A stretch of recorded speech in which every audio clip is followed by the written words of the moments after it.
जो हम पढ़ रहे हैं मतलब राष्ट्रपति है ना, पॉलिटी के संदर्भ में बात कर रहा हूँ।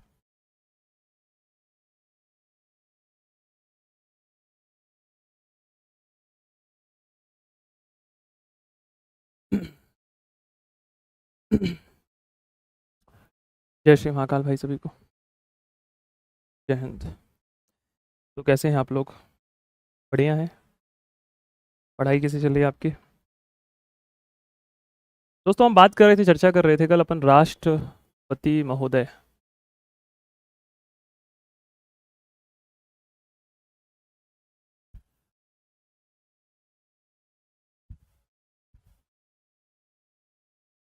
दिल्ली और पुडुचेरी वाला टॉपिक समझा दूं? ठीक है, ओके। और एक प्रश्न कल पूछा था दिव्या ने, बहुत बढ़िया प्रश्न पूछा था।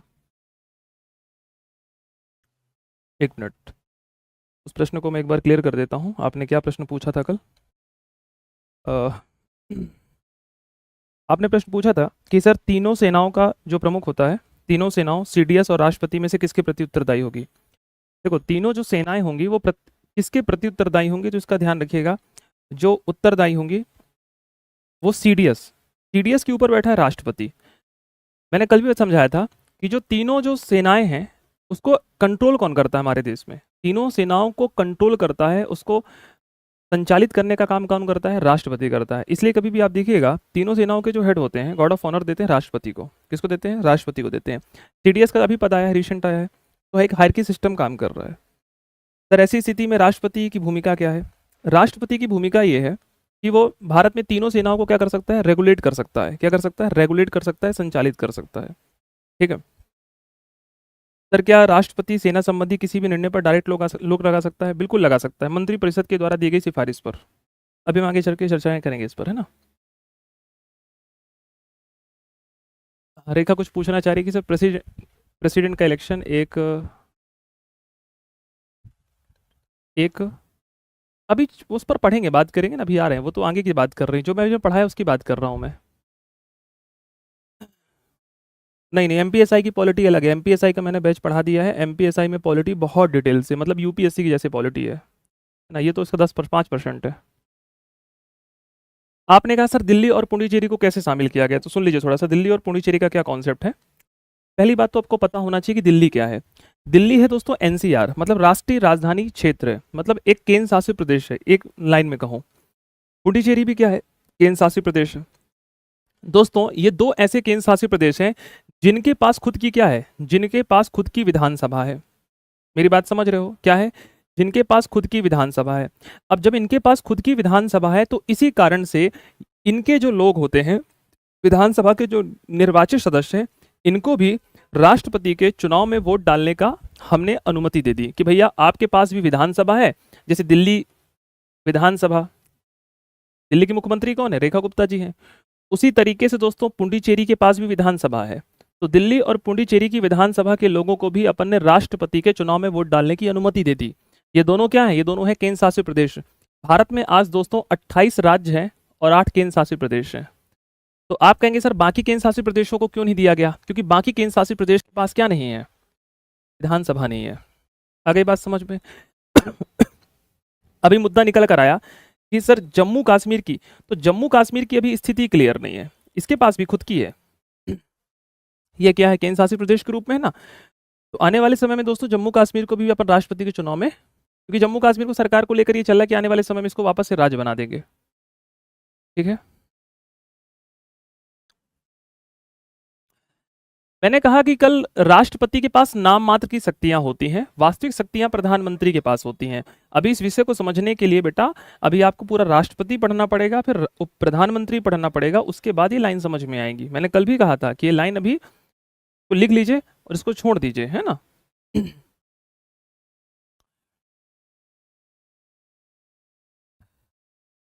फिर तुम लोग मूर्खों जैसे प्रश्न पूछने लग गए। मैंने पढ़ा दिया चुनाव, अभी मैंने चुनाव पढ़ाया। मैंने कल केवल लिखवाया कि कौन कौन चुनाव में भाग लेते हैं, हैं? शादी में कौन कौन लोग आएंगे, अभी मैंने लिस्ट ये बनाई है भैया कौन कौन लोग आएंगे। आए कौन भंडारे वाला कार्यक्रम करेगा, कौन पूड़ी बेलेगा, कौन सब्जी बनाएगा, कौन सेवैया बनाएगा। मैंने कल लिस्ट लिखवाई है, हैं? अभी मैंने क्या बोल दिया कि शादी हो गई, अभी मैं शादी करवाऊंगा ना, चिंता काहे कर रहे हो? काहे फड़फड़ा रहे हो भैया? अभी मैंने कल ये बताया हूं कि राष्ट्रपति के चुनाव में कौन कौन भैया वोट डालने आएगा, है ना? तो कौन कौन वोट डालने आएगा? सर एक ही व्यक्ति वोट डालने आएगा जो निर्वाचित है। पहली बात तो अगर एक वर्ड में बोलूं तो मैं कहूं निर्वाचित व्यक्ति वोट डालने आएगा राष्ट्रपति के चुनाव में, ठीक है? हाँ, मनोनीत व्यक्ति वोट डालने नहीं आएगा, ठीक है? मनोनीत व्यक्ति वोट डालने नहीं आएगा। दूसरा, अब कौन कौन कहाँ किस किस घर से निर्वाचित व्यक्ति आएंगे? तो लोकसभा राज्यसभा की, लोकसभा तथा राज्यसभा के निर्वाचित सदस्य, सभी राज्यों की विधानसभा के निर्वाचित सदस्य और 70वां संविधान संशोधन 1992 के तहत दिल्ली और पुडुचेरी के निर्वाचित सदस्य भाग लेने आएंगे। मनोनीत सदस्य भाग लेने नहीं आएंगे भैया, यही कल लिखवा है ना। तो अभी तो मैंने कल कार्यक्रम बताया कि भैया शादी वादी में कौन पूड़ी बनाएगा, कौन बेलना अपने घर से लेकर आएगा, चौकियों की गांव में नहीं होता है, अपने घर से बेलना वेलना लेकर आना पड़ता है, और नहीं तो क्या। अब मैं आज शादी करवाऊंगा, डालो, थोड़ा धैर्य बना के रखो रे भाई। तुम लोग की शादी वादी में पता चले मंडप से कूद गए तुम लोग, हैं बोले नहीं बस हो गया, पंडित जी 4 मंत्र पढ़ दो, इतना फालतू क्या ड्रामा करना है, सुबह तक कौन इंतजार करेगा?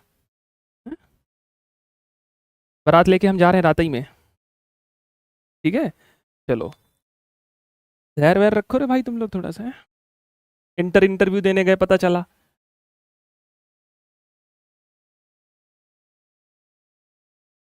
अब थोड़ा सा बात कर लेते हैं आर्टिकल 55। देखो कल कॉपी में खोलो, लिखा है 54-55।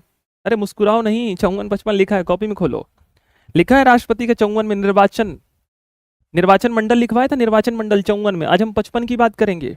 हाँ, और दोस्तों लगा लेना, वेरी इंपॉर्टेंट है 54 और 55। 55 क्या कहता है? 55 में राष्ट्रपति की निर्वाचन प्रक्रिया है।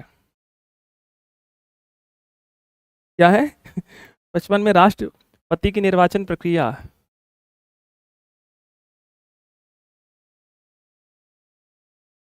राष्ट्रपति की निर्वाचन प्रक्रिया का उल्लेख किया गया है। किसका उल्लेख किया गया है?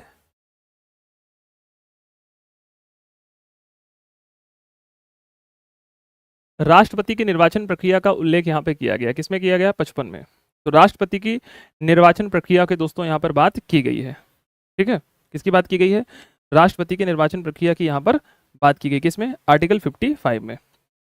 अब प्रश्न ये निकल कर आता है कि सर राष्ट्रपति के चुनाव में कौन वोट डालता है? मतलब जनता वोट डालने जाती है, मतलब हम लोगों को बुलाया जाता है कि नहीं बुलाया जाता? नहीं, हम लोगों को नहीं बुलाया जाता। तो जब हम लोगों को नहीं बुलाया जाता तो कैसा चुनाव होगा? तो राष्ट्रपति का चुनाव इनडायरेक्ट होता है। राष्ट्रपति का चुनाव कैसा होता है लाला? राष्ट्रपति का चुनाव अप्रत्यक्ष होता है। कैसा होता है? अप्रत्यक्ष रूप से होता है। जैसे अभी हाल ही में उपराष्ट्रपति का चुनाव हुआ है ना, सेम ऐसा ही होता है इनका भी। जैसे अभी हाल ही में उपराष्ट्रपति का चुनाव हुआ है, सेम ऐसे ही इनका चुनाव होता है, ठीक है? तो राष्ट्रपति के चुनाव में चुनाव अप्रत्यक्ष होता है। लिख लीजिएगा, अप्रत्यक्ष चुनाव उसे कहते हैं जिसमें जनता भाग नहीं लेती। अप्रत्यक्ष चुनाव उसे कहा जाता है जिसमें जनता भाग नहीं लेती। अप्रत्यक्ष चुनाव उसे कहा जाता है जिसमें जनता भाग नहीं लेती है। अप्रत्यक्ष चुनाव उसे कहा जाता है जिसमें जनता भाग नहीं लेती। मतलब चुनाव कैसा होगा? इनडायरेक्ट चुनाव होगा, ठीक है? अब हम बात कर लेते हैं चुनाव की कौन सी प्रक्रिया का पालन करते हैं, है ना? चुनाव की कौन सी अपन प्रक्रिया का पालन करते हैं? देखो, जो राष्ट्रपति मेरे लल्ला, राष्ट्रपति के चुनाव में, अब शादी कैसे करोगे? कोर्ट मैरिज करोगे, मंडप वाला करने वाले हो, अलग तरीके से, तो वैसे ही प्रक्रिया है। तो राष्ट्रपति के चुनाव में प्रक्रिया बहुत इंपॉर्टेंट है। राष्ट्रपति के चुनाव में समानुपातिक प्रतिनिधित्व की, समानुपातिक प्रतिनिधित्व की, समानुपातिक प्रतिनिधित्व को ही बोलते हैं दोस्तों अनुपातिक प्रतिनिधित्व, है ना? कंफ्यूज ना हो जाना, ब्रैकेट में लिख लेना। इसी को अनुपातिक भी कहते हैं। क्या बोलते हैं? अनुपातिक भी इसी को कहा जाता है, अनुपातिक प्रतिनिधित्व की एकल संक्रमणी मत पद्धति, अनुपातिक प्रतिनिधित्व की एकल संक्रमणी मत पद्धति के आधार पर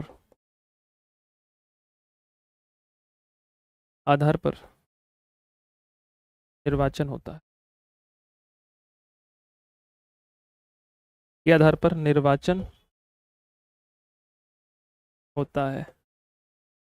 ध्यान रखिए, लाइन टू लाइन आपको याद कर लेना है। राष्ट्रपति के चुनाव की प्रक्रिया क्या है? समानुपातिक प्रतिनिधित्व की एकल संक्रमणी मत पद्धति के आधार पर निर्वाचन होता है। क्या होता है? निर्वाचन होता है।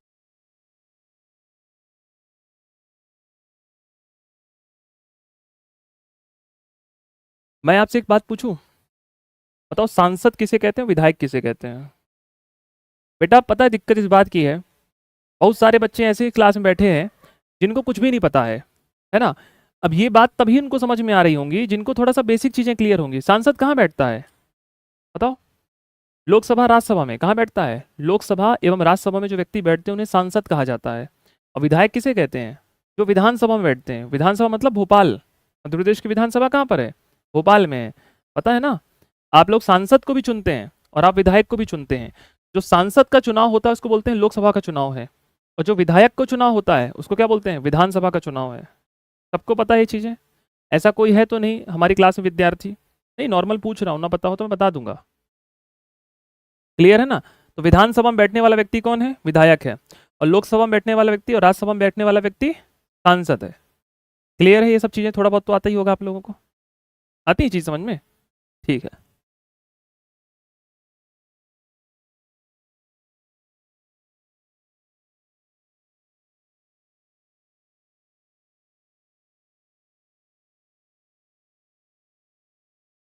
आ जाओ।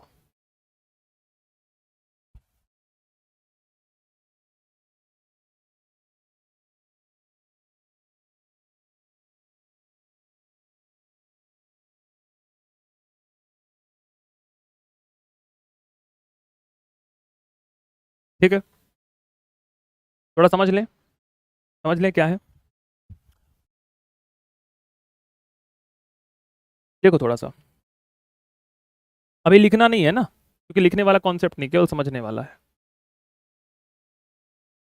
दोस्तों क्या होता है, जब राष्ट्रपति का चुनाव होता है, लिखना नहीं है भी है ना, राष्ट्रपति के चुनाव में जो व्यक्ति वोट डालता है, वोट कौन डालता है? वोट डालता है सांसद, और वोट डालते हैं विधायक।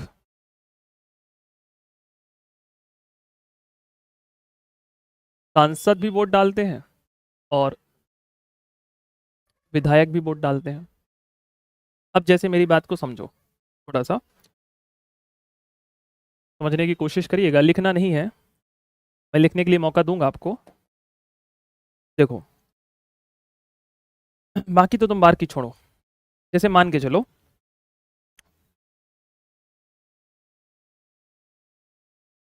हमारी क्लास में अंकित है, ठीक है, अंकित है। हमारी क्लास में दीक्षा है,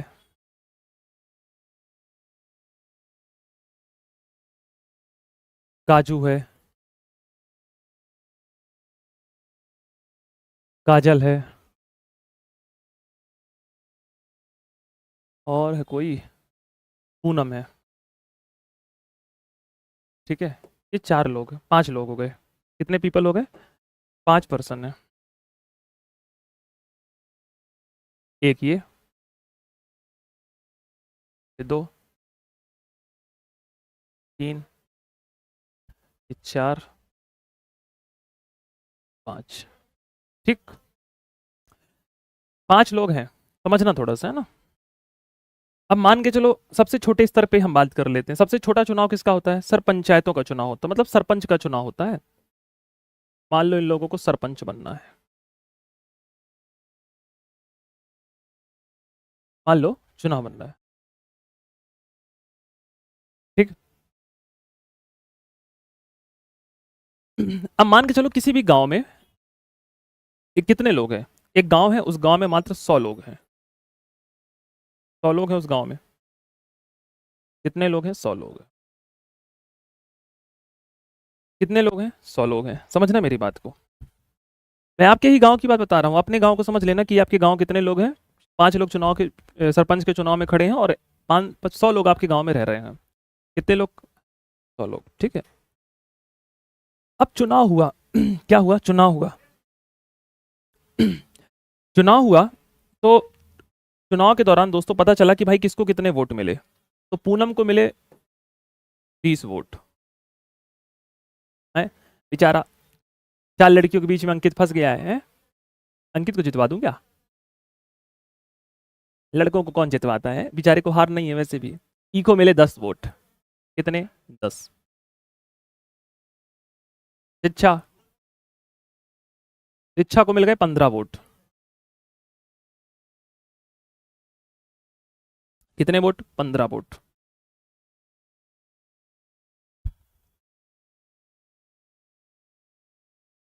काजू को मिल गए 30 वोट है। कितने हो गए? 30 20 50, 50 10 60 और 60 और 15 75। काजल है ना?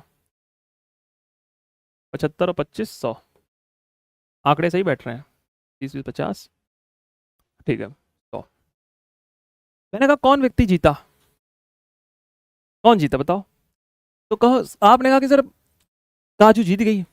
जीता कौन? परिणाम आए तो परिणाम में रिजल्ट क्या निकला? बोले सर रिजल्ट निकला कि काजू जीत गई है।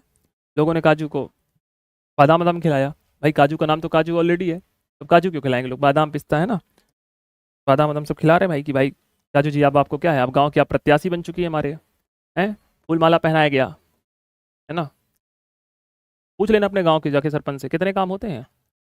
पूछना कि बताना कि वो ना काका ये बता बस कितने काम हैं ग्राम ग्राम सभा में। हैं, ये हाल है हमारे गांव का, विकास ही नहीं हो पा रहा।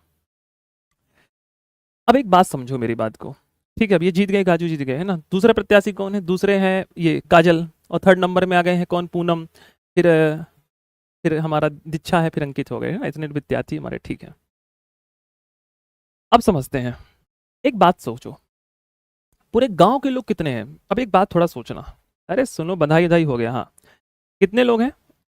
100 लोग हैं, ठीक है। गांव में कितने लोग थे? 100 लोग थे। कितने लोगों ने काजू को वोट दिया है? 30 लोगों ने। कितने लोगों ने? 30 लोगों ने काजू को वोट दिया है। कितने लोगों ने काजू को वोट नहीं दिया? 70 लोगों ने काजू को वोट नहीं दिया। मतलब आप सोचो, अब मैं थोड़ा इसका निगेटिव पॉइंट ऑफ व्यू बता रहा हूं कि सोचिए, जिस व्यक्ति को 70 लोगों ने रिजेक्ट कर दिया है वो लोकतंत्र में राजा बन के बैठा है। जिसको 70 लोगों ने रिजेक्ट कर दिया, जिसको 70 लोग चुन ही नहीं रहे हैं कि हम तुमको अपना प्रतिनिधि चुनना नहीं चाह रहे हैं, वो व्यक्ति लोकतंत्र में बैठा हुआ है। सेम सरपंच का चुनाव ऐसा ही होता है, सेम विधायक का चुनाव भी ऐसा होता है, मतलब विधानसभा का, और सेम ऐसा ही लोकसभा का चुनाव होता है।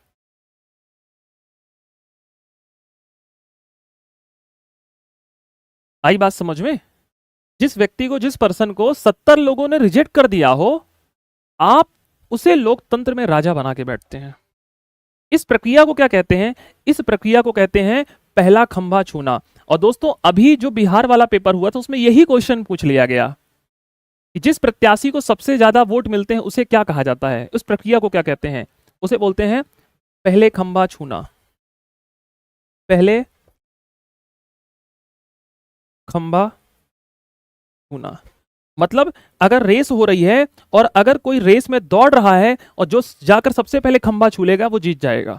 उसके अंदर कितनी योग्यता है, कितना पोटेंशियल है, कितना एक्सपीरियंस है, कोई मैटर नहीं करता। इस प्रक्रिया को बोलते हैं पहला खंभा छूना। ये राष्ट्रपति के चुनाव में नहीं प्रयोग की जाती। ये राष्ट्रपति के चुनाव में प्रयोग नहीं की जाती है। इसका राष्ट्रपति के चुनाव से लेना देना नहीं है।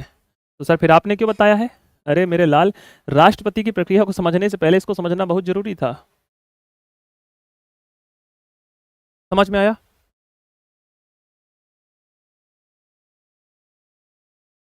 आप खुद देख लो ना। आप, मैंने भी क्रिटिसाइज किया इस पद्धति का। इस पद्धति के तहत हमारे देश में दोस्तों विधायक चुने जाते हैं कि नहीं चुने जाते? विधायक चुने जाते हैं। हमारे इस प्रक्रिया के तहत सांसद चुने जाते हैं लोकसभा के, क्या चुने जाते हैं? लोकसभा के सांसद चुने जाते हैं। सेम प्रक्रिया होती है, आप वोट देने जाते हैं, जिस व्यक्ति को सबसे ज्यादा वोट मिल गए वो व्यक्ति चुनाव जीत जाता है। आप खुद देख लो ये प्रक्रिया सही है कि गलत है? आप कहोगे सर ये तो बिल्कुल गलत है, मतलब 30% लोगों ने वोटिंग तो दी ही नहीं, 30% लोगों ने दी, 70% लोगों ने रिजेक्ट कर दिया। सोचो अब चुनाव में नोटा आ गया है। क्लियर सभी को?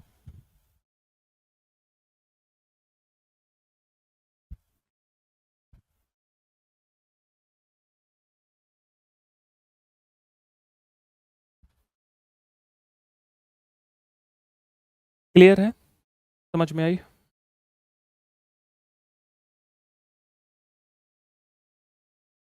तो ये आप इंग्लिश मीडियम से हैं और मैं प्रॉपर हिंदी पढ़ा रहा हूँ। एक बात मैं आपको हमेशा एक बोले दे रहा हूँ, जितने भी इंग्लिश मीडियम के विद्यार्थी यहाँ बैठे हुए हैं, अगर तुम्हारे कंटेंट में दम है ना, मैं हमेशा एक बात कहता हूँ कि अगर आपके पढ़ाने में कंटेंट में आपके दम है ना, तो चाहे इंग्लिश मीडियम का हो, चाहे बंगाली भाषा का हो, चाहे उर्दू भाषा का हो, चाहे तमिल भाषा का हो, अगर आपको मेरे वे ऑफ टॉकिंग समझ में आ रही है, मेरे शब्द समझ में आ रहे हैं कि मैं क्या समझाने की कोशिश कर रहा हूँ, तो कभी भी भाषा बाधा का काम नहीं करती है। ध्यान रखिएगा। अगर मैं आपको चीज़ समझा पा रहा हूँ, अगर आपको मेरा वे ऑफ टॉकिंग समझ में आ रहा है कि मैं क्या बोल रहा हूँ, आपको इस प्रक्रिया समझ में आ रही है, तो आपके सिलेक्शन में कभी बाधा का काम नहीं करेगा। ध्यान रखिएगा, क्योंकि रीज़न ये है कि आपको कंटेंट समझ में आना चाहिए। क्या समझ में आना चाहिए? कंटेंट समझ में आना चाहिए। और मेरे से बहुत सारे बच्चे इंग्लिश मीडियम के पढ़ते हैं, ठीक है? तो मेरे से तो हिंदी ही आती है, तो इसलिए मैं प्रॉपर हिंदी में ही पढ़ाता हूँ। आई ये प्रक्रिया समझ में आई? चलो,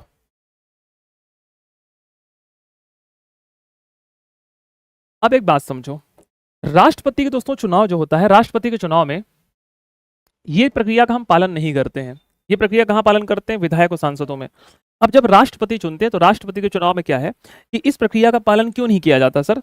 इसलिए नहीं किया जाता क्योंकि राष्ट्रपति राष्ट्र का व्यक्ति होता है। किसका व्यक्ति होता है? राष्ट्र का व्यक्ति होता है ना? कहाँ का व्यक्ति होता है? राष्ट्रपति राष्ट्र का व्यक्ति होता है। और जब राष्ट्रपति राष्ट्र का व्यक्ति है, तो इस प्रक्रिया का अगर हम पालन करेंगे, तो जिन लोगों ने वोट दिया, पहली बात तो पॉसिबल ही नहीं है कि पूरे इतने बड़े देश में एक राष्ट्रपति का चुनाव कराया जाए। आप कहोगे सर कैसे पॉसिबल नहीं है? मैंने कहा जब ये संविधान बन रहा था, मैं आपको लिखवाऊंगा संविधान सभा की आलोचना में, कि जब हमारा संविधान बन रहा था, मेंस में हम पढ़ेंगे, तो वहां पर एक बहुत बड़ा इशू था। क्या इशू था? कि राष्ट्रपति के चुनाव में क्या किया जाए, राष्ट्रपति के चुनाव को डायरेक्ट रखा जाए कि इनडायरेक्ट रखा जाए। बाद में बहुत सारे लोगों ने कहा कि राष्ट्रपति का हमारे शासन व्यवस्था में उतना डायरेक्ट रोल कॉल नहीं है जितना प्रधानमंत्री का है, तो इसलिए राष्ट्रपति के चुनाव को इनडायरेक्ट रख लेते हैं और प्रधानमंत्री के चुनाव को डायरेक्ट रख लेते हैं। इसलिए अपन प्रधानमंत्री अपना डायरेक्ट चुनते हैं। नरेंद्र मोदी जी कहाँ से हैं? वाराणसी से हैं। वाराणसी लोकसभा सीट है उनकी। पहले काशी से चुनाव लड़ते थे ना, काशी विश्वनाथ। तो कहने का तात्पर्य क्या है, वडोदरा जब वो विधायक के रूप में रहे है ना, मुख्यमंत्री के रूप में रहे उस कंडीशन में, तो वाराणसी से लड़ रहे हैं। कहने का तात्पर्य क्या है कि जब हम अपने प्रधानमंत्री को डायरेक्ट चुन रहे हैं, डायरेक्ट हम जिसको चाहे उसको प्रधानमंत्री बना सकते हैं, एक पार्टी को अपन वोट देते हैं। अब इस प्रक्रिया को हम पढ़ने जा रहे हैं, समानुपातिक प्रतिनिधित्व की एकल संक्रमणी मत पद्धति आखिर क्या है, समझो।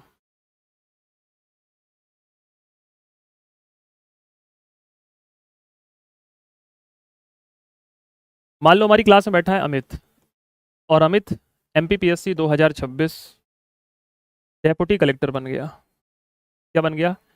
डेप्यूटी कलेक्टर बन गया।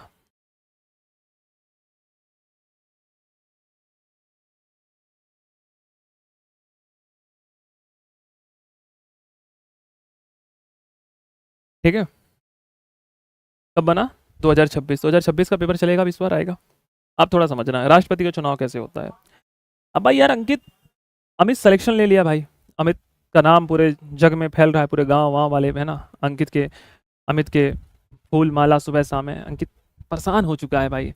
विधायक का फ़ोन आ रहा है कि मेरी लड़की है ऑस्ट्रेलिया से MBA कर रही है, मैं सोच रहा हूँ कि तुम्हारे साथ विवाह हो जाता। हाँ भाई ऐसा ही होगा, सच ऐसा ही होने वाला है। हाँ, तो अमित कह रहा है कि वो देखो क्या है कि मैं भी सोचूंगा। ये बताओ कितने पेटी दोगे? बोले वो फार्म हाउस डला हुआ है 20 करोड़ का।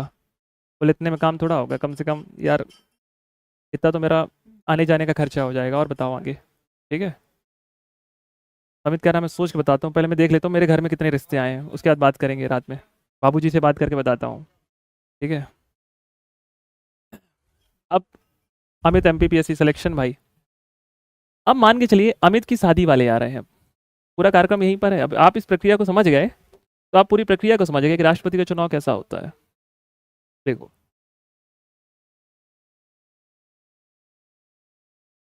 अमित हमारा एक गांव का लड़का, सीधा साधा, ठीक है, बिल्कुल, पिताजी किसान मजदूर, और अभी अमित महज 24-25 साल का है और सिलेक्शन ले लिया उसने।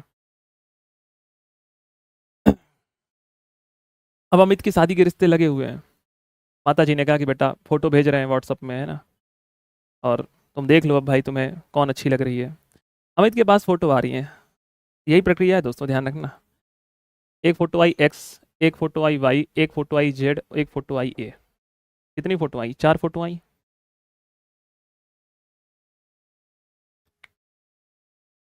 ठीक है, कितनी फोटो आई? 4 फोटो आई। अब भाई देखो, रीजन ये है कि राष्ट्रपति के चुनाव में अभी मैंने यहाँ पे एसडीएम बनाया है, 4 फोटो अमित के पास है। अमित खुद कन्फ्यूजन है, एक और ले लेते हैं, 5 हो जाएगा, है ना, विषम संख्या हो जाएगी, ऑड इवन का खेल हो जाएगा। यहाँ बी ले लो, यहाँ पर एक फोटो बी आ गई। अब भाई रीज़न ये है कि अमित का विवाह होना है। 5 फोटो अमित के फ़ोन में है, माता जी ने भेजी, अमित देख लो क्या है। भाई अमित एक्स के पास भी गया, वाई के पास भी गया, जेड के पास भी गया, ए के पास भी गया और बी के पास भी गया। अब पहली कहानी सुनाता हूँ। अमित जब दोस्तों एक्स के पास गया तो भाई एक्स ने बहुत क्लियर बोला कि देखो ऐसा है कि शादी वादी तो ठीक है। अमित को भी लड़की पसंद थी, पहली लड़की पसंद आ गई।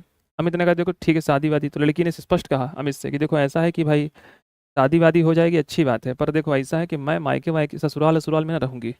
और आप ये सोचिए कि मैं आपकी मम्मी को खाना वाना बना के खिलाऊँ तो ये पॉसिबल नहीं हो पाएगा। मेरे पापा ने आज तक मुझसे पानी नहीं, मतलब एक गिलास मांगा है ना। हाँ, तो मैं ससुराल से जब मैं आऊँगी तो मुझे कम से कम मायके से आऊँगी, ससुराल में 2 लोग चाहिए, खाना बनाने वाली, एक झाड़ू पोछा करने वाली, है ना। अमित कहता है ठीक कहा भाई। अमित कैसे होएगा, ये सब ना हो पहिला ला। अमित ने रिश्ता मना कर दिया। पर लड़की की तरफ से रिश्ता मना नहीं हुआ था, लड़की की बात एक्सेप्ट थी, अमित ने मना कर दिया। अमित गया वाई के पास मिलने, तो वाई ने कहा कि देखो अभी ऐसा है कि मुझे यूपीएससी का एग्ज़ाम निकालना है और मैं चाहती हूँ कि मैं अभी अधिकारी बनूँ और वगैरह वगैरह है। अमित कहता है देखो भाई मैं हूँ ना कमाने वाला, नहीं मैं इंडिपेंडेंट हूँ, मुझे अपने पैरों में खड़ा होना है। तो अमित ने कह दिया किसके पैरों से चल के आए हो अभी तक? है अपने पैरों में चल के आए हो ना, इंडिपेंडेंट मुझे बनना, मैं इंडिपेंडेंट गर्ल हूँ। अमित ने कहा भाई जो ना हो पाएगा, मुझे चाहिए हाउस वाइफ। वाई भी कैंसिल, पर वाई ने मना नहीं किया, वाई को भी लड़का पसंद था। डिप्टी कलेक्टर है, कौन मना करेगा यार, है भाई को कोई मना नहीं करेगा। अब है जेड। अब जेड के पास भी अमित गया, मतलब मिलने गया, मीटिंग वीटिंग हुई। अब जेड से भी बात हुई, जेड से भी जेड ने कह दिया कि देखो ऐसा है कि जब मैं आऊँगी तो मेरा भाई, मेरी छोटी बहन भी मेरे साथ आएगी, मेरा भाई भी आएगा, छोटे हैं, मैं ही उनका मैं इंडिपेंडेंट हूँ तो मैं ही उनका खर्चा वर्चा कर रही हूँ। तो अमित ने कहा कि भाई है ये क्या है, by one get one free, ये कॉन्सेप्ट नहीं चलेगा मेरे घर में, तुम्हें केवल अकेले आना होगा। हाँ, अमित ने इस कारण से मना कर दिया। फिर अंततः अमित मुलाकात हुई अमित की ए के साथ, है ना। तो ए ने कहा कि देखो ऐसा है कि मेरी मम्मी अकेले हैं, ठीक है, शादी के बाद मुझे 15 दिन ससुराल में, 15 दिन मायके में रहना पड़ेगा और आपको भी मेरे साथ थोड़ा एडजस्टमेंट वगैरह करना पड़ेगा। अमित ने कहा ये भी नहीं हो पाएगा। अमित को किसी ने मना नहीं किया, पर यहाँ पर ए लड़की ने मना कर दिया अमित को। ए ने अमित को मना कर दिया, बोला आपका लुक्स मुझे पसंद नहीं आ रहा, बस जो भी हो एक्स वाई जेड। अंततः अमित बी से मिला, और जब अमित की बी से मुलाकात हुई, बी ने कहा कि ठीक है आप जैसा चाहें, आप जहाँ रखना चाहें आप मुझे रख सकते हैं, कोई इशू नहीं है। आप बोलेंगे तो मैं घर में भी रह लूँगी, आप बोलेंगे तो गाँव में भी रह लूँगी, है ना। हाँ, मैं चूल्हा में भी खाना बना लेती हूँ, मैं गैस में भी खाना बना लेती हूँ, है ना। आप मेरे लिए स्वामी है मेरे। अमित ने कहा बस मैं जिस नारी की तलाश में था वो नारी अंततः मुझे मिल ही गई। इस प्रक्रिया को समझो, समझिए। अमित की मुलाकात किससे हुई? सबसे हुई। अमित की मुलाकात किससे हुई? सबसे हुई। अमित सबसे मिला, अमित को 1 2 3 4 4 लोगों का बहुमत मिला। कितने लोगों का बहुमत मिला? 4 लोगों का बहुमत मिला, परंतु 1 लोगों का बहुमत नहीं मिला। मतलब 4 लोगों पर अमित ने विजय हासिल कर ली और 1 पर विजय हासिल नहीं की। यहाँ पे हार गया आज। हारने वाला कौन है भाई? ई वाली है ना, ए नंबर वाली। सही बात है। कितने लोगों ने क्रेडिट किया?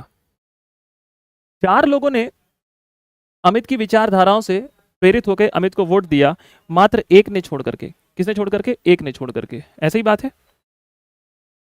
इस प्रक्रिया को क्या बोलते हैं? इस प्रक्रिया को बोलते हैं समानुपातिक प्रतिनिधित्व की एकल संक्रमणी मत पद्धति। समानुपातिक प्रतिनिधित्व की एकल संक्रमणी मत पद्धति। समानुपातिक प्रतिनिधित्व की एकल संक्रमणी मत पद्धति। समानुपातिक प्रतिनिधित्व की एकल संक्रमणी मत पद्धति मतलब कि क्या होगा? राष्ट्रपति के चुनाव में अगर अमित खड़ा है, ये 5 लोग वोट देने जा रहे हैं, तो ये प्रायोरिटी सेट करेंगे। क्या करेंगे? प्रायोरिटी सेट करेंगे। जब अमित के पास फोटो आई थी तो अमित ने प्रायोरिटी सेट की थी, मतलब उसने सबसे पहले इससे मिलने गया, मतलब उसने अपनी फर्स्ट प्रायोरिटी से इस लड़की को दी थी, ये ज्यादा उसे पसंद रही होगी। सेकंड प्रायोरिटी इसे दी होगी, थर्ड इसे दी होगी, फोर्थ इसे दी होगी, फिफ्थ इसे दी होगी। मतलब उसने मना किसी को नहीं किया, उसने प्रायोरिटी सेट की। राष्ट्रपति के चुनाव में जो लोग वोट डालने जाते हैं, उनकी प्रायोरिटी सेट रहती है कि हम किसे वोट देंगे। हम पहला वोट किसे देंगे? अमित को देंगे। अमित को हम जिताना चाहते हैं तो कौन से नंबर में जिताना चाहते हैं? पहले नंबर में, दूसरे नंबर में, तीसरे नंबर में। अब यहाँ पे उल्टा समझ लो। अमित मान लो वोट देने जा रहा है और ये चारों 1 2 3 4 5 लड़कियां खड़ी हुई हैं। कितनी लड़कियां खड़ी हैं? 5 लड़कियां खड़ी हुई हैं। ये पांचों राष्ट्रपति हैं और अमित वोट डालने जा रहा है। अमित सांसद है, विधायक है। जब वोट डालने जा रहा है तो प्रायोरिटी सेट किया। अमित ने पहली प्रायोरिटी एक्स को दिया कि मैं इसको सबसे पहले राष्ट्रपति बनाना चाहता हूं। अगर ये नहीं बनी तो फिर मैं इसे बनाना चाहता हूं, अगर ये नहीं बनी तो फिर मैं इसे बनाना चाहता हूं, अगर ये नहीं बनी तो फिर मैं इसे बनाना चाहता हूं, अगर ये नहीं बनी तो मैं इसे बनाना चाहता हूं। और इस प्रक्रिया में क्या था? इस प्रक्रिया में 100 लोग थे, 100 में से एक व्यक्ति ने इसको चुन लिया, बस हो गया। इसे बोलते हैं पहले खंभा चुना। मतलब इसमें एक व्यक्ति का वोट एक होता है, परंतु इसमें एक व्यक्ति का वोट एक नहीं होता, बल्कि इसमें एक व्यक्ति का वोट कितना होता है? 5 होता है। 5 वरीयता के क्रम पे होता है। किसके क्रम पे? वरीयता के क्रम पे होता है। आप किसको सबसे पहले प्रायोरिटी देना चाहते हैं? हम लोग अपने जीवन में डिसाइड करते हैं ना, बहुत सारे मैसेज डले हैं, किसको सबसे पहले रिप्लाई देना है, किससे पहले बात करना है, किससे बात करना है, किससे प्रायोरिटी देना है। जीवन में आपने वरीयता की सबसे पहले किसे दी? राष्ट्रपति के चुनाव में वरीयता के आधार पे चुनाव होता है। किसके आधार पे? वरीयता के आधार पे। मतलब अगर अमित वोट डालने आया है तो अमित चाहे तो इसको सबसे पहले दे सकता है वरीयता, फर्स्ट इसको, सेकंड इसको, थर्ड इसको, फोर्थ इसको, फिफ्थ इसको। हर व्यक्ति के साथ यही होगा। यहाँ पे अमित था, अब मैं दूसरा एग्जाम्पल ले लेता हूं, जैसे योगेश। अब मान लो योगेश वोट डालने आ रहा है। कौन? योगेश। अब मान के चलो योगेश की फर्स्ट प्रायोरिटी क्या है? ए नंबर है, वाई सेकंड नंबर है, ये थर्ड नंबर है, ये फोर्थ नंबर है, ये फिफ्थ नंबर है। सबकी प्रायोरिटी अलग अलग हो सकती है। अब मान लो संदीप वोट डालने आ रहा है। कौन? संदीप। तो संदीप की हो सकता है कि फर्स्ट प्रायोरिटी ये हो कि मैं इसे बनाना चाहता हूं राष्ट्रपति, सेकंड में इसे बना, अगर ये नहीं बनी तो ये बन जाए, ये नहीं बनी तो ये बन जाए, ये नहीं बनी तो ये बन जाए, और ये नहीं बनी तो ये बन जाए। ठीक है। मान लो अंजलि वोट डालने आ रही। कौन? अंजलि। अंजलि की फर्स्ट प्रायोरिटी हो सकता है कि ये हो, सेकंड प्रायोरिटी हो सकता है ये हो, थर्ड प्रायोरिटी ये हो सकता है, फोर्थ ही हो सकता है, फिफ्थ ही हो सकता है। इस तरीके से दोस्तों हर एक सांसद का वोट डाला जाता है और इस तरीके से हर एक विधायक का वोट डाला जाता है। इसको बोलते हैं वरीयता के आधार पर वोट। और इस संपूर्ण प्रक्रिया को क्या बोलते हैं? संपूर्ण प्रक्रिया को बोलते हैं समानुपातिक। समान रूप से आपको वोट डालना है। समानुपातिक या अनुपातिक प्रतिनिधित्व की एकल संक्रमणी मत पद्धति। समझ में आई चीजें? क्या कहने की कोशिश कर रहा हूं? सबकी अलग अलग प्रायोरिटी होंगी। किसी को महफिल में हम भी पसंद आए तो कोई हमारे खिलाफ भी हमारी महफिल में रहा, है ना। आप हर व्यक्ति को पसंद आ जाए जरूरी नहीं है कि आप इंसान हैं। आप सबको संतुष्ट मत करिए, नहीं कर पाएंगे।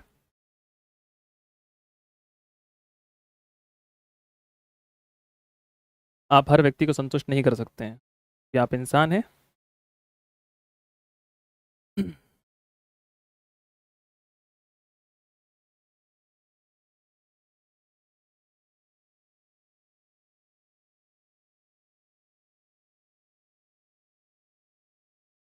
आप इंग्लिश मीडियम से पढ़ते आ रहे, इंग्लिश में ही आंसर लिखिए, इंग्लिश में ही आप पूरी तैयारी करिए एमबीबीएस की, है ना। गुरुजी अगर 10 प्रत्याशी हैं, जितने लोग होंगे सबको आपको देना पड़ेगा। ठीक है, जितने लोग खड़े होंगे सबको आपको वरीयता देना पड़ेगा। बिना वरीयता के चुनाव नहीं होगा। सबको वोट, देखो मैंने यहाँ पे कितने लोग खड़े हैं, मैंने सबको वरीयता दी कि नहीं दी?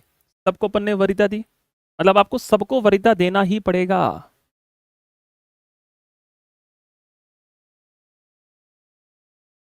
ठीक है। अब देखिए प्रश्न ये निकल कर आएगा कि सर काउंटिंग कैसे होगी। काउंटिंग काउंटिंग का इशू है ना, थोड़ा पहले समझ लो, है ना। एक एक चीज समझा रहा हूँ, थोड़ा इसको मिटा दूं, ये भर बना रहेगा चित्र, है ना। अमित का रोल कल कंप्लीट। दोस्तों मैंने पॉलिटी के लिए बहुत बेसिक बेसिक से ट्रिक निकाले हैं जिससे कि चीज़ें आपको समझ में आए। बहुत ये राष्ट्रपति के चुनाव ना बहुत टफ है, और आपको आसान भाषा में समझ में आ गया ना, नहीं भूलेगा ना अब आपको जीवन में नहीं भूलेगा कि राष्ट्रपति का चुनाव कैसे होता है, क्योंकि हमने सरलतम तरीके से उसको समझ लिया है। मेरा उद्देश्य ये है कि आप इस सब्जेक्ट को बहुत आसान तरीके से समझने की कोशिश करें और इसमें एक अपनी बेहतर समझ विकसित कर पाएँ। रटने से सिलेक्शन नहीं होने वाला, आपको समझ विकसित करनी है, क्योंकि अगर आपने अभी इसको समझ लिया ना तो आप सबको समझ लेंगे। अब देखो दोस्तों, थोड़ा सा मेरी बात को समझिए। क्या होता है जब राष्ट्रपति का चुनाव होता है, अभी मैं लिख नहीं रहा हूँ, बस केवल रफली बता रहा हूँ, है ना। जब राष्ट्रपति का चुनाव होता है, प्रेसिडेंट का चुनाव होता है, तो प्रेसिडेंट के चुनाव में आपको वोट सबको देना है, बस आपको अपनी वरीयता निर्धारित करनी है। क्या निर्धारित करनी है? वरीयता। तो सबसे पहला इंपॉर्टेंट पॉइंट हो गया कि आपको यहाँ पे वरीयता के आधार पर वोटिंग करनी है, पहली कंडीशन। दूसरी कंडीशन समझो, आप एक बात मानते कि नहीं मानते कि हमारे भारत में 28 राज्य हैं? जी सर हैं। कितने राज्य हैं? 28 राज्य। आप ये मानते हैं कि 28 राज्य की जनसंख्या अलग अलग है? मानते कि नहीं मानते? सर बिल्कुल मानते हैं कि सर 28 राज्य की जनसंख्या बिल्कुल अलग है। मैंने कहा यूपी की जनसंख्या एमपी की जनसंख्या से अलग है? मैंने कहा नहीं, यूपी की जनसंख्या इतनी है जितना एक पाकिस्तान है। 2011 की जनगणना में लगभग 19 करोड़ आई थी समथिंग, है ना। अब आप सोच लो, 11 की बात कर रहा हूँ, 2025 चल रहा है, अप्रॉक्स 25 करोड़ तो हो ही गई होगी वर्तमान में। जन्म भी लिए होंगे लोग, मृत्यु भी हो गई, जन्म दर और मृत्यु दर लगभग 25 करोड़। इतनी जनसंख्या पाकिस्तान की नहीं है, मतलब अगर हम यूपी को छोड़ दें तो पाकिस्तान में कब्जा कर लेंगे, इतनी जनसंख्या हमारे पास यूपी भर की। सोचो, एमपी की जनसंख्या अलग है, छत्तीसगढ़ की जनसंख्या सबकी अलग है, तमिलनाडु की जनसंख्या अलग अलग है। अब मेरी बात को समझो दोस्तों, क्या हुआ कि राष्ट्रपति के चुनाव में वोट कौन करने जाता है? वोट करने जाता है विधायक। कौन करने जाता है? विधायक। और कौन करने जाता है? सांसद। दोस्तों विधायक और सांसद का जो वोट होगा ना वो अलग अलग होगा। सर अलग होगा मतलब वैल्यू अलग होगी, समझो। आप अपने जीवन में मान के चलो सुबह से लेके शाम तक 5 लोगों से मिले। कितने लोगों से मिले? 5 लोगों से। ये बताओ क्या 5 लोगों से मिले, क्या 5 लोगों की वैल्यू आपके जीवन में सेम है? नहीं, बिल्कुल नहीं है। हो सकता है कि दोपहर में मिलने वाले व्यक्ति की वैल्यू आपके जीवन में सबसे ज्यादा हो। सही बात है। अगर आप सुबह से लेकर शाम तक 5 व्यक्ति से मिले हैं तो सबकी वैल्यू अलग अलग होगी। सेम यहीं पर भी ऐसा है। ये विधायक का वोट और सांसद का जो वोट होता है दोस्तों, जनसंख्या के आधार पर निर्मित करता है। किसके आधार पर? जनसंख्या के आधार पर। किसके आधार पर? जनसंख्या के आधार पर। अब आप कहेंगे सर जनसंख्या के आधार पर कैसे? मैंने कहा जनसंख्या के आधार पर इसलिए, अगर किसी भी राज्य की जनसंख्या ज्यादा है तो राष्ट्रपति के चुनाव में वोट डालने वाला विधायक अगर उस राज्य से आ रहा है, जैसे यूपी की जनसंख्या सबसे ज्यादा है, तो अगर यूपी का कोई विधायक वोट डालने आएगा तो उसका वोट की वैल्यू ज्यादा होगी, क्योंकि पॉपुलेशन ज्यादा है। वो उतने सारी जनसंख्या का मूल्य लेकर आ रहा है वहां पर। अगर यूपी का कोई सांसद राष्ट्रपति के चुनाव में वोट डालने आ रहा है तो इसकी वोट की वैल्यू ज्यादा होगी, क्योंकि यूपी की इतनी सारी जनसंख्या है ना, इतनी सारी जनसंख्या का वोट ज्यादा है उसको, तो उसके मत का मूल्य ज्यादा होगा। तो सर कैसे निकालते होंगे कि एक सांसद का, अगर यूपी का कोई सांसद है तो उसके सांसद के एक वोट की कीमत कितनी होगी, एक विधायक की वोट की कीमत कितनी होगी, वहीं एक मध्य प्रदेश के सांसद के वोट की वैल्यू कितनी होगी, विधायक के वोट की वैल्यू कितनी होगी। तो मैंने कहा इसके लिए फॉर्मूला है, मैं फॉर्मूला लिखवा रहा हूं, आप आराम से बैठ करके भारत के 28 राज्य हैं निकालते रहना। कब? जब इंटरव्यू हो जाए आप लोगों का। अभी आप लोगों को प्री निकालना है, फिर मेंस पढ़ना है, मेंस में राष्ट्रपति नहीं है तो कोई मतलब का नहीं है, केवल प्री भर का मतलब है ना, समझ लीजिए। केवल प्री भर में है, राष्ट्रपति मेंस में है ही नहीं है, तो बैठ के लिखने का अपने को आवश्यकता नहीं है कि पूछ लेगा मेंस में 5 नंबर में 7 नंबर में, नहीं पूछेगा। तो मैं फॉर्मूला लिखवा देता हूँ। जिस तरीके से एक विधायक का फॉर्मूला है उसी तरीके से एक सांसद का फॉर्मूला है, पर इस फॉर्मूले का तब उपयोग करना है जब हमारा सिलेक्शन हो जाएगा। बिल्कुल ज्ञानी नहीं बनना है, बिल्कुल भी नहीं बनना है। सिलेक्शन निकालना है, मैं लिखवा रहा हूँ है ना, कि बैठ के निकाल रहे हो, तब निकालना जब इंटरव्यू हो जाए। इधर देखो, तो एक विधायक के वोट की वैल्यू कितनी होती, एक विधायक का मत मूल्य, मत समझते हैं वोट, मूल्य मतलब वैल्यू। कैसे निकालते हैं एक विधायक का? सबसे पहले राज्य की कुल जनसंख्या, है ना। अब ज्योग्राफी वाले सर ने आपको एमपी की जनसंख्या पढ़ाई होगी आपको। राज्य की कुल जनसंख्या, कुल मतलब टोटल, जनसंख्या मतलब पॉपुलेशन, राज्य मतलब स्टेट। तो हमारे राज्य की कुल जनसंख्या बटे राज्य विधानसभा के निर्वाचित कुल सदस्य, राज्य विधानसभा के, कठिन नहीं है कि कोई कठिन है, क्या करना, टाइम बर्बाद क्यों करना, मेरे कहने का तात्पर्य है राज्य विधानसभा के निर्वाचित सदस्य, मिटा दो थोड़ा सा, ये कर लो बगल में, इंटू 1000 कर दो, कितना, 1000। तिरछा लिख गया है क्या वहां से, सामने से आपको तिरछा तिरछा लग रहा होगा ना, मुझे भी लग रहा है। हो गया, ये फॉर्मूला, इस फॉर्मूला का प्रयोग करके आप एक विधायक के मत का मूल्य निकाल सकते हैं। अब आपको पता होना चाहिए कि हमारे राज्य की कुल जनसंख्या कितनी है, और राज्य में कुल निर्वाचित कुल कितने सदस्य हैं, कुल कितने हैं? 230 है ना। हमारे यहाँ कुल कितने सदस्य हैं? 230 सदस्य बेटा, ध्यान रखिएगा। तो इस तरीके से दोस्तों अपन क्या कर सकते हैं, एक विधायक का वोट निकाल सकते हैं। उसी तरीके से एक विधायक का एमपी में निकाल लो, फिर यूपी में निकाल लो, छत्तीसगढ़ में निकाल लो, बिहार में निकाल लो, इस तरीके से वोटिंग होती है। ये तो मैंने विधायक निकाल दिया।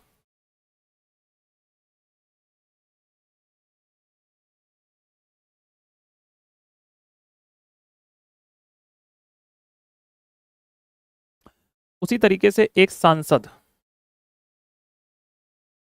एक सांसद का मत मूल्य,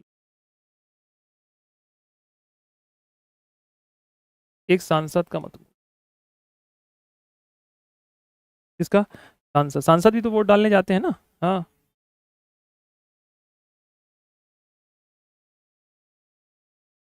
लिखो।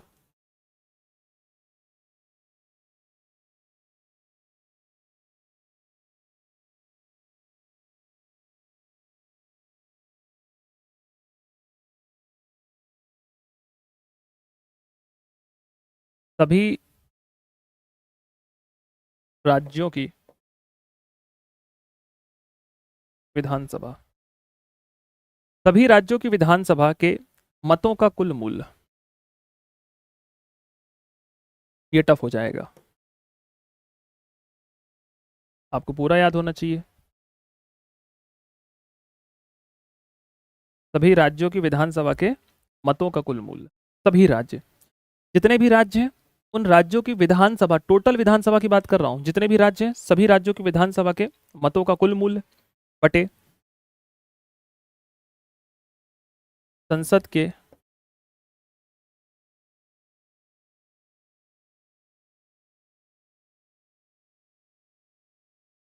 सांसद के निर्वाचित सदस्यों की कुल संख्या।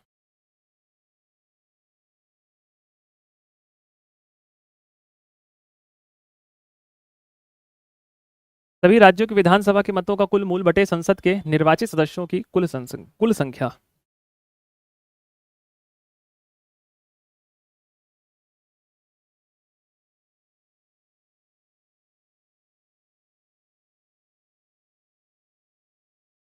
इसमें ये प्रक्रिया का पालन करते हैं, कोई नहीं पूछे जाएगा, ध्यान रखिएगा।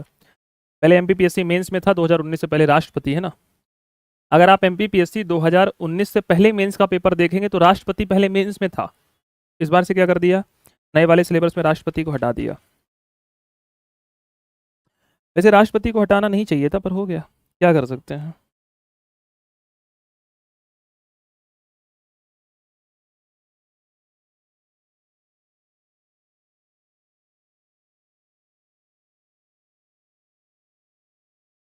ठीक है, कर लिया, कंप्लीट हो गया। चलिए, अब दोस्तों क्या होता है, ये फॉर्मूला है, इससे अपन एक सांसद और एक विधायक के मत का मूल्य निकाल लेते हैं। ठीक है, समझा नहीं अंजलि क्या कहना चाह रही है? अच्छा, डीपीएसपी वाली पीडीएफ नहीं अपलोड है, आज करवा देंगे। ठीक, आज डीपीएसपी वाली भी करवा देंगे, फंडामेंटल राइट वाली भी करा देंगे, जैसे राष्ट्रपति कंप्लीट होगा राष्ट्रपति वाली भी करवा देंगे। जैसे अपनी क्लास में पीडीएफ कितनी आवश्यकता अपन को होती नहीं है, बनी है, मैं आपको दे दूंगा। ठीक है, मैं बहुत बढ़िया हूँ। विभा कैसी हैं आप?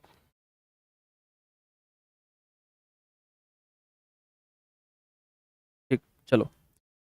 अब दोस्तों क्या होता है कि राष्ट्रपति का जो चुनाव होता है ना, राष्ट्रपति का चुनाव पर्ची वाला होता है। पर्ची, आप लोगों ने राजा चोर सिपाही खेला है? राजा मंत्री चोर सिपाही है, कितना बढ़िया लगा करता था ना खेलने में, और नहीं तो क्या। तो अपन लोग एक पर्ची बनाया करते थे, नाम वाम लिखते थे, फिर पर्ची बना के डाल देते थे। तो दोस्तों क्या होता है कि जब हमारे यहाँ राष्ट्रपति का चुनाव होता है, किसका चुनाव होता है? राष्ट्रपति का। इधर ले लेते हैं, किसका चुनाव होता है? राष्ट्रपति का चुनाव होता है। तो ऐसे पर्ची बनाई जाती है पर्ची वर्ची। चलो मान लो ये मेरे पास एक पर्ची है, तो ऐसे मतलब जो हमारे सांसद जी लोग होते हैं, अब जिनको वोट डालना है, तो ये पहली पहली प्रायोरिटी, फर्स्ट प्रायोरिटी में अमित ने लिखा, फिर सेकंड, थर्ड, फिर ऐसे पर्ची वर्ची बना करके ऐसे मोड़ ओढ़ के फिर ऐसे क्या की जाती है? वोटिंग की जाती है। ऐसे डब्बा बना रहता है, उसमें ऐसे डाल देते हैं। ठीक है, क्या करते हैं? ऐसे डालते हैं।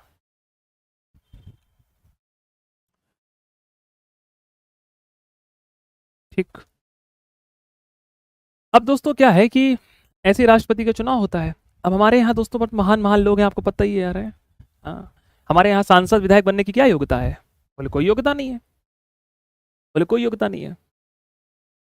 तो दोस्तों क्या होता है कि जब राष्ट्रपति का चुनाव होता है तो कई बार ना जो बैलेट पेपर होते हैं जो डाले जाते हैं, है ना, अब जैसे मान के चलो लिखना है मोहित को कि मुझे अंजलि पसंद है, तो अभी पढ़े लिखे नहीं होते सांसद विधायक, आप सभी को पता है। पर चले ये लिख रहे हैं अंजलि, तो लिख दिए अंजल है, और डाला है, फर्स्ट प्रायोरिटी मेरी है। तो जब निर्वाचन आयोग देखता है तो ये निर्वाचन आयोग इस वोट को रिजेक्ट कर देता है, ये रिजेक्ट, इनवैलिड वोट हो गया। क्या लिखा था? अंजलि लिखना, तो क्या लिख दिया है? अंजल। ये फर्स्ट प्रायोरिटी इसको बोले गट, वोट हटाओ, ये इनवैलिड वोट हो गया। अब पता चले कागज वागज था, वो कागज वागज मुड़ गया है ना, तो भी रिजेक्ट हो जाता है। तो दोस्तों इसको बैलेंस कैसे करते हैं? इसके लिए एक प्रणाली होती है, कोटा प्रणाली, वो बता रहा हूँ। कौन सी प्रणाली होती है? कोटा प्रणाली। और सुन लो, सुनो, जैसे मान लो भाजपा की सरकार है केंद्र में, ठीक है, किसी सरकार है, भाजपा की सरकार है केंद्र में, तो वोट कैसा होता है? गुप्त वोट होता है, गुप्त मतदान होता है। मतलब तुमने किसको वोट दे दिया पता ही नहीं चलेगा सामने वाले को। कैसा वोट होता है? गुप्त मतदान होता है। कैसा मतदान होता है? गुप्त मतदान होता है। ठीक है, पहले मान लो अंजलि को अंजल लिख दिया है, काजू को कुछ और लिख दिया है, वगैरह वगैरह, एक्स वाई जेड। तो कोटा प्रणाली का प्रयोग करते हैं, तो लिख लीजिए यहाँ पर, क्योंकि यहाँ पर मैंने समझा ही दिया है, तो यहाँ पर बना ही लीजिए इसको एक बार, कोटा। तो एक कोटा को कैसे निकालते हैं? तो देखो कोटा को कैसे निकाला जाता है, कोटा का एक फॉर्मूला होता है। कोटा बनाए तो इसका एक फॉर्मूला है, कोटा कुल वैध मत। वैध मत मतलब क्या होता है? वैलिड, कुल वैध मत, कितने जो वोट है वो सही तरीके से पड़े उसको बोलते हैं वैध। क्या बोलते हैं? वैध। कुल वैध मत बटे कुल वोट प्लस वन और प्लस वन, ये फॉर्मूला है। कभी नहीं पूछा जाएगा, ध्यान रखिएगा। वोट की जगह पद लिख लो, ज़्यादा ठीक है। कुल पद प्लस वन प्लस वन। इस फॉर्मूले के तहत दोस्तों अपन क्या निकालते हैं? कोटा निकालते हैं। ये भी वन है, बना है ना, वन बना है, ये वन। तो कुल कितने वैध मत पड़े हैं, कुल कितने पद थे, कितने लोग आए थे वोट करने, उसमें प्लस एक जोड़ दो, प्लस एक जोड़ दो, इससे कोटा प्रणाली निकल आएगी। इससे पता चल जाएगा कितने लोगों के जो वोट थे वो इनवैलिड हो गए, कितने लोगों ने जो गलत तरीके से वोट डाल दिया, डालना सही था लिख गलत और कुछ हो गया। ऐसे मिसप्रिंट होते हैं, हमेशा होता है राष्ट्रपति के चुनाव में। अब वो आप तक बात नहीं पहुंचती ना, क्योंकि जनता वोट नहीं करती है। अगर जनता वोट करती तो फिर इसमें बड़ा इंटरेस्टिंग कहानी हो जाती है। तो एक विधायक का मत का मूल, एक सांसद के मत का मूल और कोटा प्रणाली, पूरे राष्ट्रपति के चुनाव में, पूरा राष्ट्रपति के टॉपिक में यही सबसे बड़ा टॉपिक है, बाकी तो सब नॉर्मल है। सांसद कहाँ बैठता है, ये कंफ्यूजन है। देखो, विधायक बैठता है विधानसभा में। कहाँ बैठता है? विधानसभा में। लिखे देता हूँ, विधानसभा में बैठने वाले व्यक्ति को विधायक कहा जाता है। और सांसद कहाँ बैठता है? संसद में बैठता है, संसद में।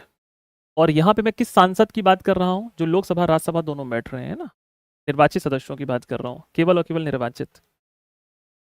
ठीक है, इसमें हमारा एमपी भी ले लो यार भाई, मध्य प्रदेश। मध्य प्रांत कहते थे मध्य प्रदेश को।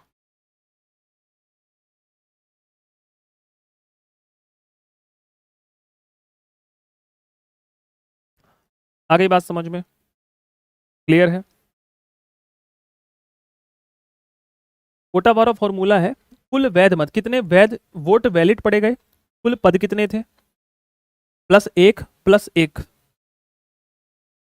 ये टोटल में प्लस वन है ना, मैथ्स वैसे आप लोगों ने 10वीं तक तो पढ़ी होगी यार, 10th क्लास तक। ये पूरे में प्लस वन है, और ये कुल पद में प्लस वन है।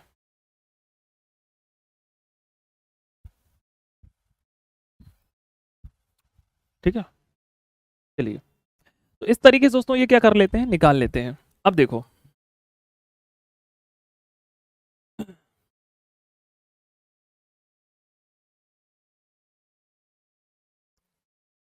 अब लिखो थोड़ा सा, लिखिए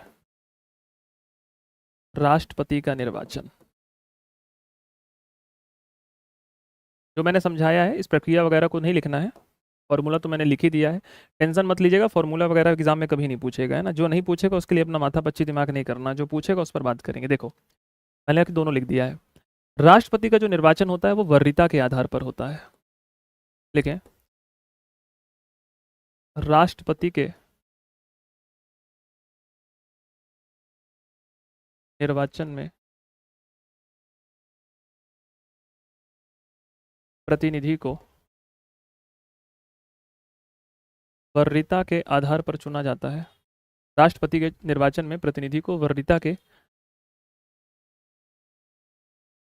आधार पर चुना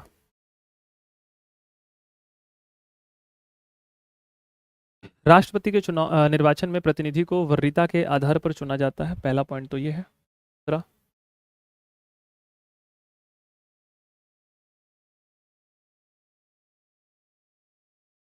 राष्ट्रपति का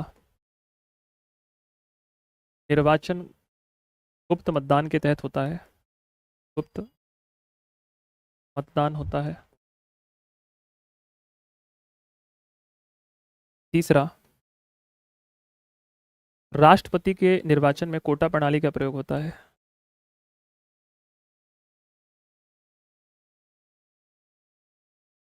निर्वाचन में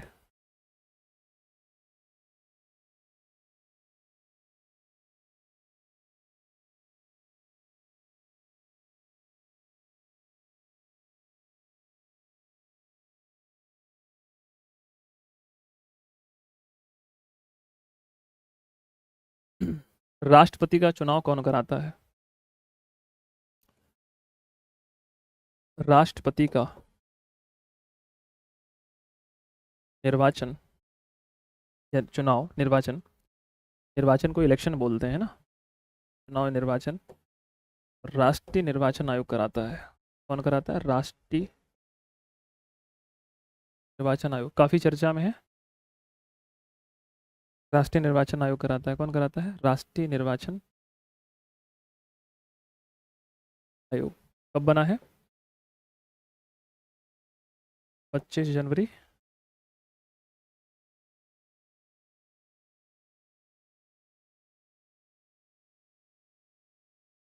के द्वारा कराया जाता है। ठीक है,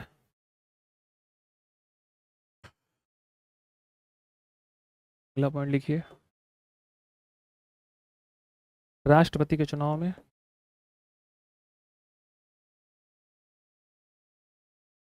राष्ट्रपति के चुनाव में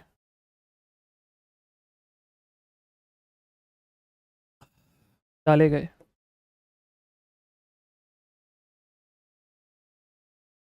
वोट का मूल्य डाले गए वोट का मूल्य उस राज्य की जनसंख्या पर निर्भर करता है।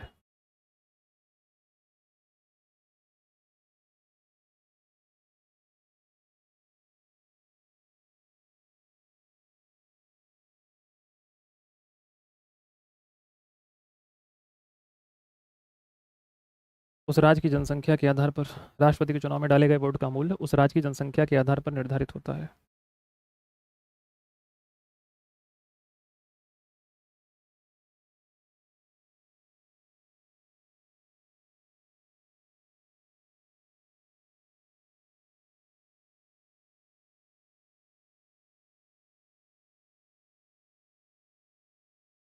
लिखे राष्ट्रपति के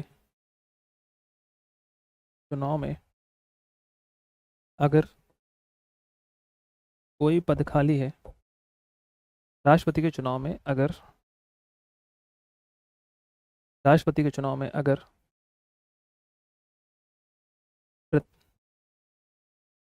राष्ट्रपति के चुनाव में अगर वोट डालने वाले प्रत्याशियों का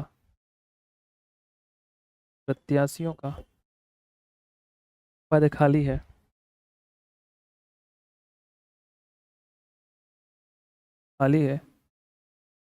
तो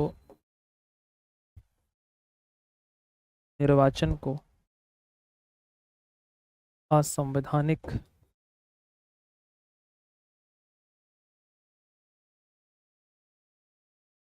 घोषित नहीं किया जाएगा। असंवैधानिक घोषित नहीं किया जाएगा।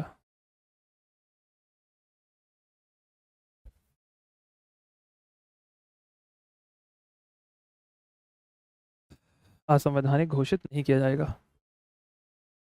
नोट करिए इसको, असंवैधानिक घोषित नहीं करेंगे।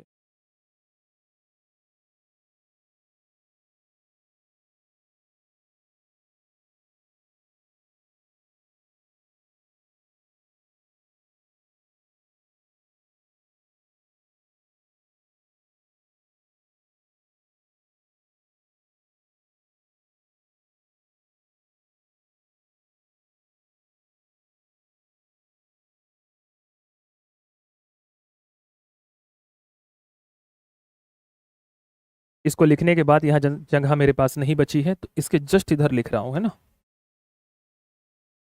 इधर जगह नहीं बची हुई है, ठीक है मेरे लाल। तो इस लाइन को यहाँ पे लिख रहा हूँ। लिखें इस प्रावधान को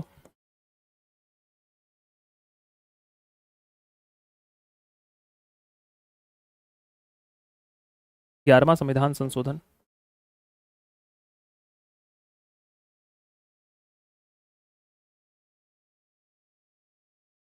संशोधन 1961 में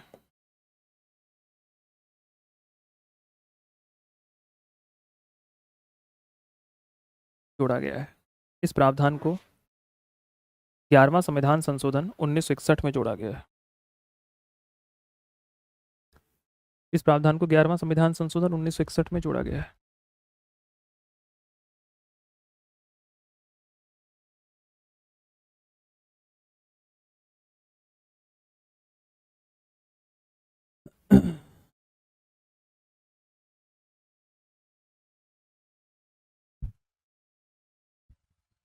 दोनों बैठते हैं, सांसद लोकसभा में बैठते हैं, राज्यसभा में बैठते हैं। बेटा ये जो प्रावधान है ना, ये लास्ट में जोड़ा गया, पहले लिख लो, फिर मैं एक एक करके समझा देता हूँ क्या है क्या नहीं है ना।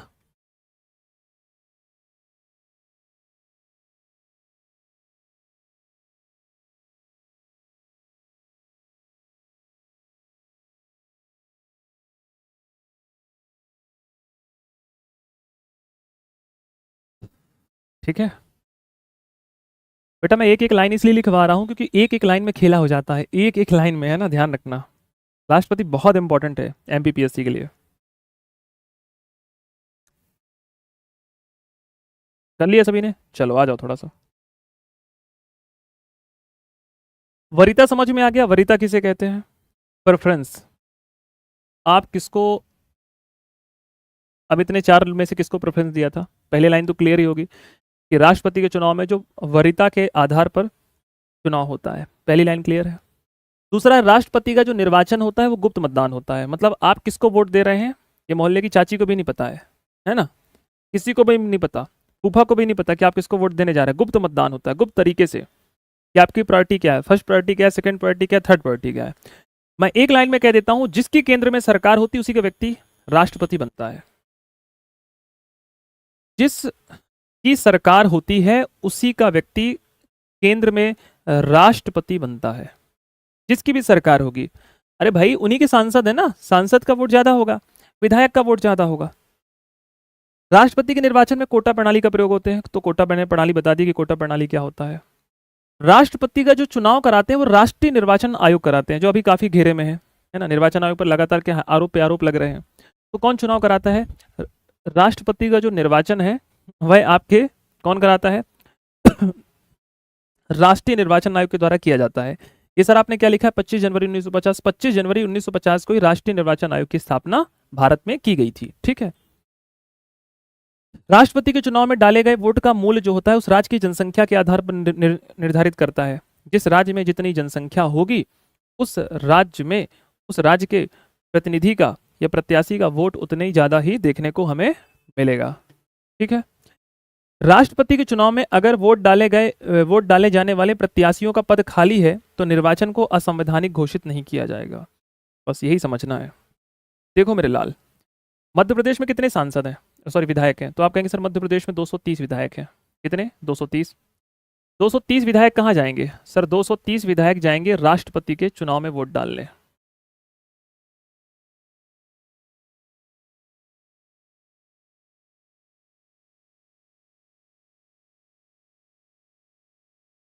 सही कह रहा हूं मैं? जाएंगे कि नहीं जाएंगे? सर मध्य प्रदेश में लोकसभा की सीटें कितनी हैं? मैंने कहा लोकसभा की सीटें हैं मध्य प्रदेश में 29। तो आप कहेंगे सर ये 29 लोग भी राष्ट्रपति के चुनाव में वोट डालने जाएंगे? मैंने कहा बिल्कुल जाएंगे। मैंने कहा राज्यसभा की सीटें कितनी हैं मध्य प्रदेश में? तो राज्यसभा की सीटें हैं 11। तो मैंने कहा ये भी जाएंगे। ये कौन हो गए? ये दोनों सांसद हो गए।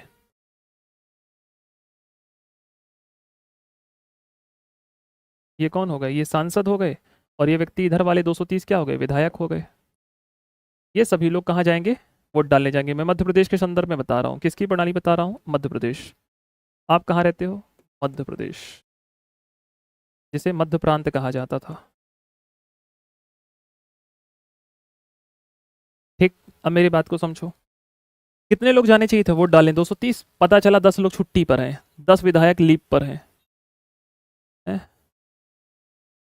बोले 2 को 10 लग रहे हैं। बोले एक थाईलैंड में है। बोले 2 मोरक्को में है। बोले एक अमेरिका की यात्रा कर रहे हैं। बोले कि पत्नी भाग गई है तो ढूंढने गए हैं। 10 लोग छुट्टी में। जाना कितने लोगों को चाहिए था? 230। कितने लोग वोट डालने गए? 220।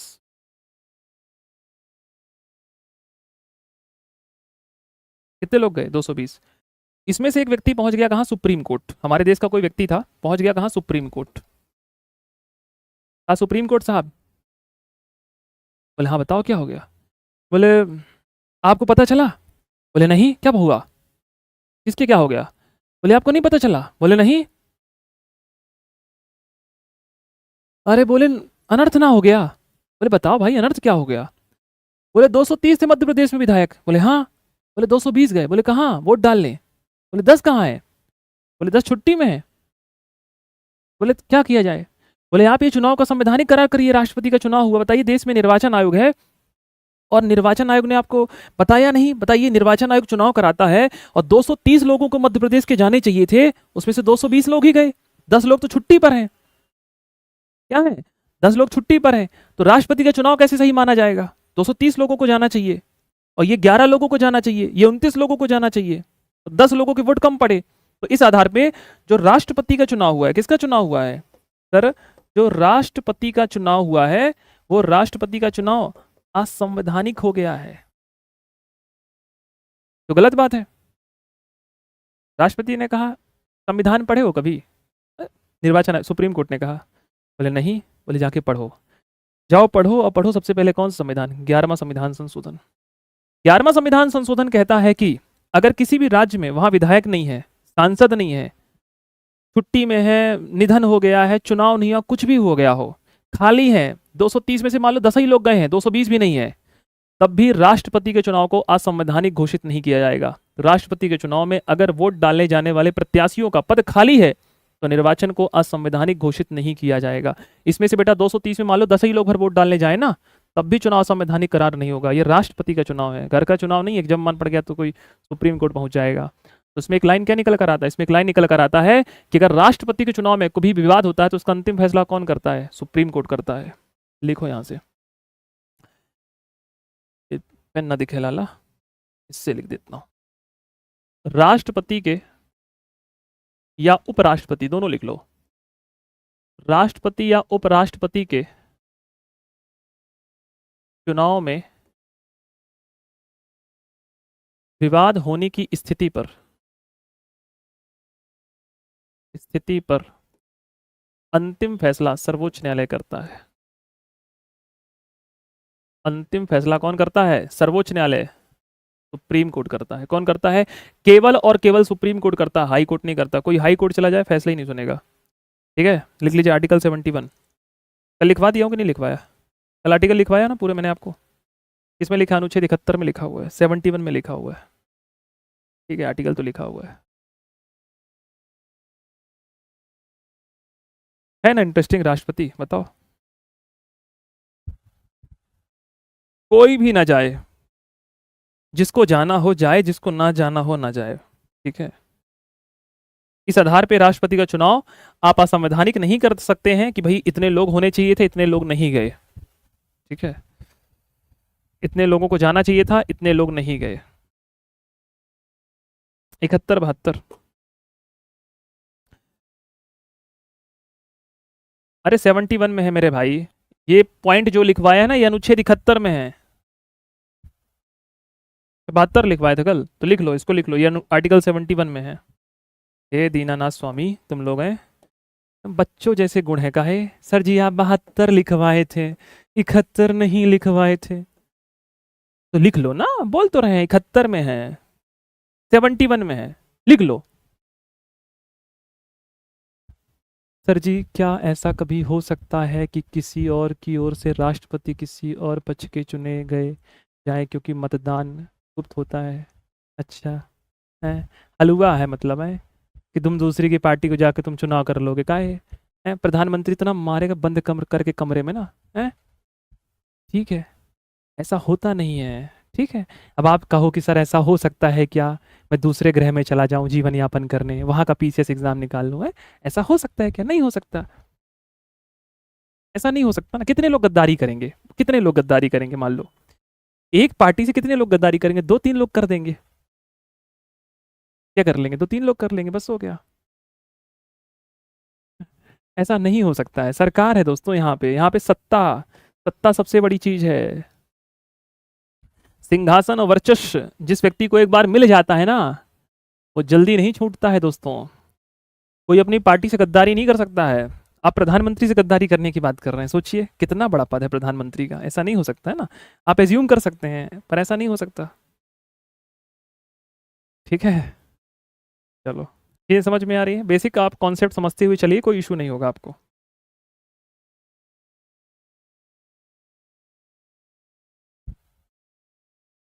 क्या कहना चाह रहे हैं? एक मिनट, मयंक कुछ कहना चाह रहे हैं।